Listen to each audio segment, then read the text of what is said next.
What's going on, guys? Welcome back to the channel. My name's Alex. Behind me here I have our 2010 Mazdaspeed3, and it's a fully built street car with a sweet setup. And we're going to talk to you guys a little bit today about selecting the right turbo for your car, whether it be a street car, drag car, whatever you're doing, and kind of go over different options that we've kind of toyed around with and have found that have worked in our setups or other cars that we have dealt with. So definitely stick around and let's dive in.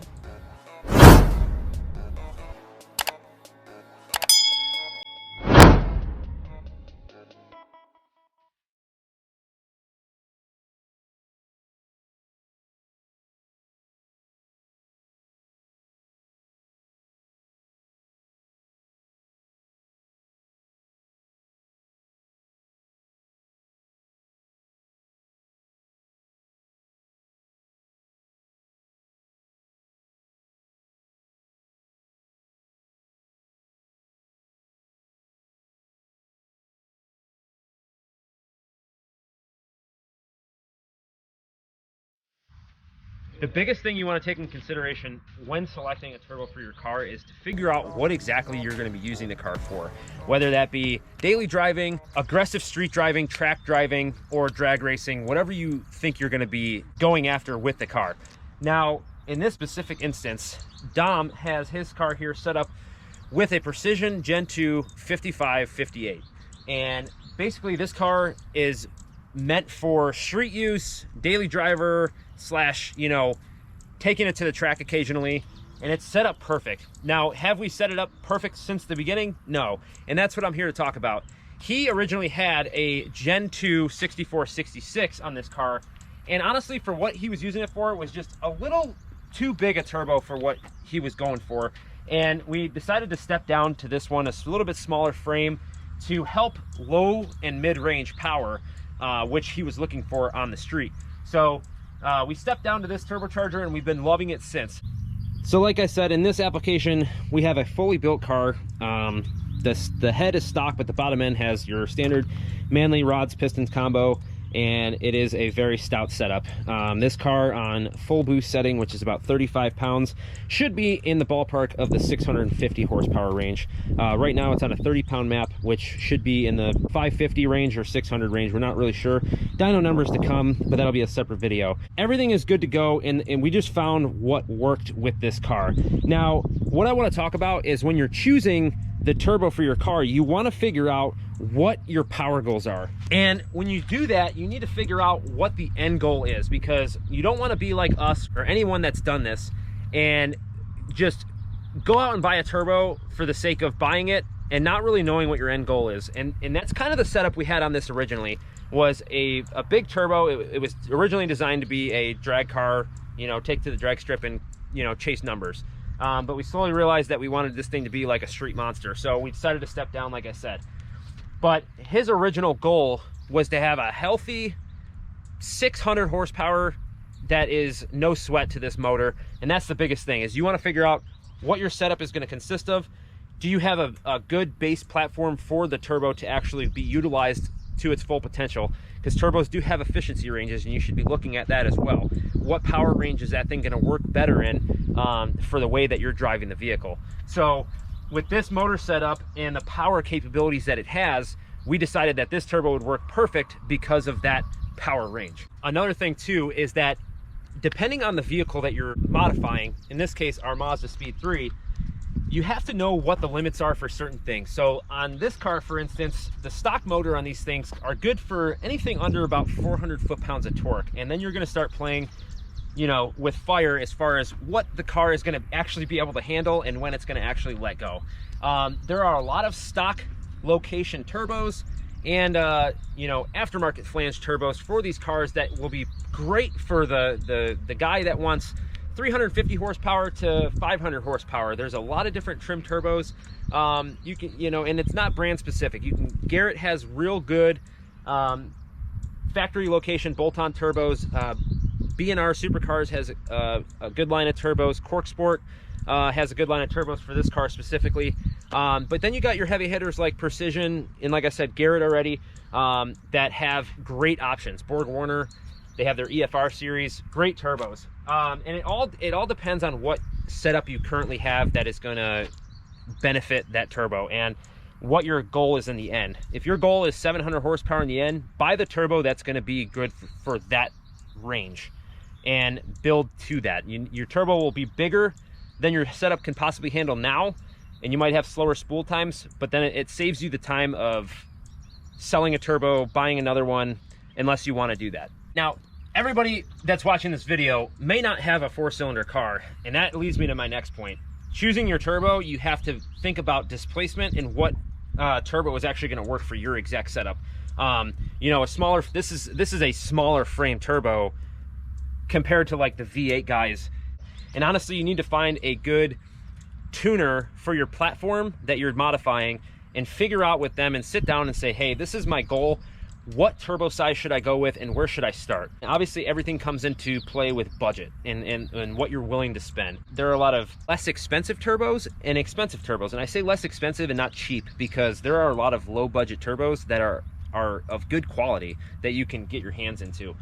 We have been rocking precision turbos for a while. I've had a Garrett before and a Borg Warner as well. And all of them are good options. It just really all depends on what you're going for. And the other thing too is that turbo size is dependent on the backside housing too. So it's not only the compressor side, it's the exhaust side. And you're gonna ask me what you mean by that. And some of you may already know, but your exhaust side is gonna have like a T3 flange, a T4 flange, or a V-band flange, or T6 if you're a V8 guy. And with that flange, you have specific AR sized housings on the back. Like this one, for instance, is a 0.82 AR. So it's a very mid-range hot side where you can have some pretty quick spool still. But when you get into bigger hot sides like a 1.0 something AR or 115 AR, those are for, you see those a lot on like drag specific cars because it's going to give you a lot more top end flow. And you can look at all those stats when you're choosing a turbo anyway on what style housing you want to go for. And like I said, refer to your tuner or whoever's building the car to go over those options. The biggest thing I tell you is don't go off of what anybody else wants for your car. Go off of what you want for the car. Set your own goals, pick out the things that you want, get the parts that you want based off of the knowledge that you receive from whoever your builder is, your tuner is, and whatever your platform recommends. That's the biggest thing I can tell you to take away from this. A lot of people go off of what other people say because that's what they have, and it ends up not being what you want. Definitely do your research and figure out what works best for you. But for now, guys, we're gonna get in the car here and we're gonna take it for a ride and then show you guys how this turbo actually reacts on the street, because this car was actually designed for street use, and we're gonna show you why here in a second. All right, guys, let's go. I love the sound of this car. But the biggest thing I want to talk about in this is the spool time when you're in and out of turns, driving, stuff like that, and showing the response time on like a 4-cylinder car here. This is the example we're using on how fast this turbo actually spools and the amount of throttle that I'm actually giving it. So we're just gonna cruise out onto the road here.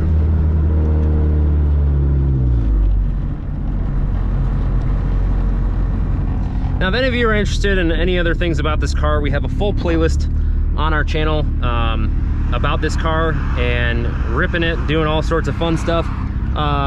So you guys can feel free to check that out.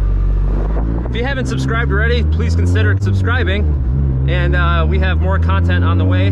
So just cruising around, this is about 3,500 RPM, and it's spooling instantly. I mean, even down low, it has no problem spooling up. The way this motor's built, you know, the compression ratio, the size of the turbo, the size of the back housing, it really just works, man. And honestly, it feels great. I was telling everybody in a previous video on this car how good it actually feels to drive and how responsive it is. I'm in 5th gear right now, just cruising. We're at about 2,500 RPM right now. I'm gonna drop it down to about 3rd gear and just do like a rolling hit. I'll start off at a lower RPM so you guys can see actually how the boost ramps in. Because, you know, all turbos have spool at higher RPM. It's the lower ones that count. So this is 3rd gear. 35 miles an hour, about 2,800 RPM. Here we go. Spool.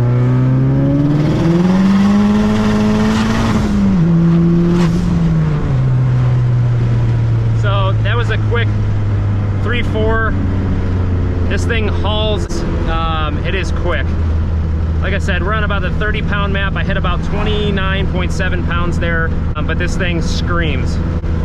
It's just really dialed in, and that's what works the best. I'll do some gear changes and driving just to show you how this turbo reacts in and out of traffic. Probably turn around here. Great sounding car, man. I absolutely love this thing.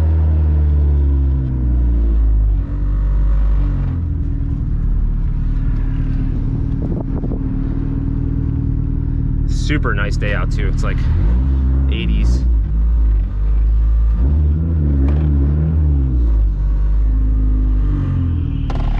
So this will be from a stop, just rolling into it, showing you how well it daily drives. Just waiting on cars to clear up here. And all the if you hear any rattling, it's the interior back here. It's like partially gutted, but we're working on getting the pieces. So first gear, rolling out. It's about a quarter throttle, half.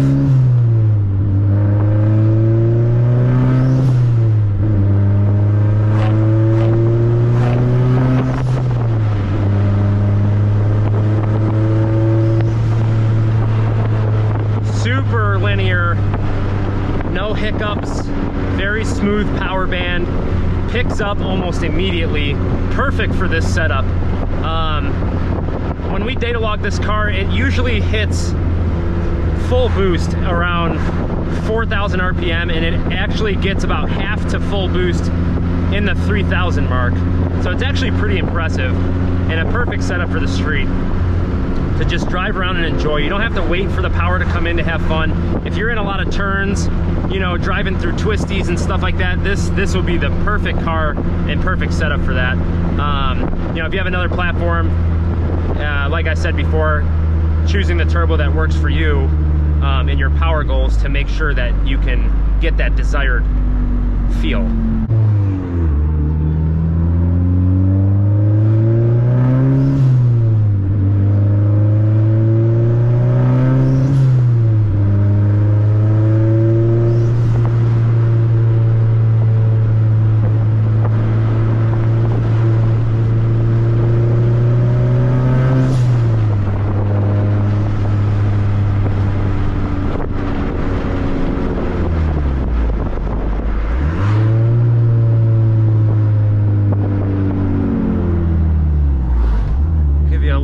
Here, in and out of some turns. Second gear.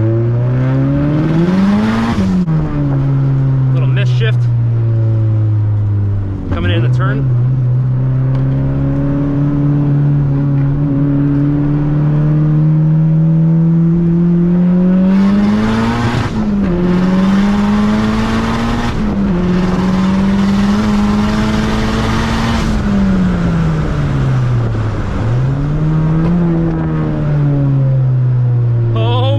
Goodness, dude. Thing absolutely rips. Loving it.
fun ride. Guys, I hope you enjoyed the driving video. We'll meet you back outside. All right, guys, so that was super fun, and this car is an absolute rocket. I mean, that, like I said, it's got a 35-pound map, but this is only 30 pounds right now. And I say only, that's a lot, but this car is phenomenally set up. It is so much fun. It's a perfect driver's car, and that's because we chose the right turbo to go with. It took a try or two to figure it out, but we got it, and now this car is definitely set up perfect. You can tell when I was in and out of turns or just driving slowly through the road, I mean, it doesn't matter what gear you're in, the power just comes in, and the curve is so nice that it just works. It's amazing. So I hope you guys like this episode and this style video. Drop down in the comments below if you guys like this style video, and if you want to see more stuff like this, you know, if it's platform specific to Mazdas that we work on, or if it's specific to just broad range of things, let us know down below. If you haven't subscribed, definitely consider smash that subscribe button. If you like this video, give it a thumbs up. But until next time, guys, we'll see you later. Peace.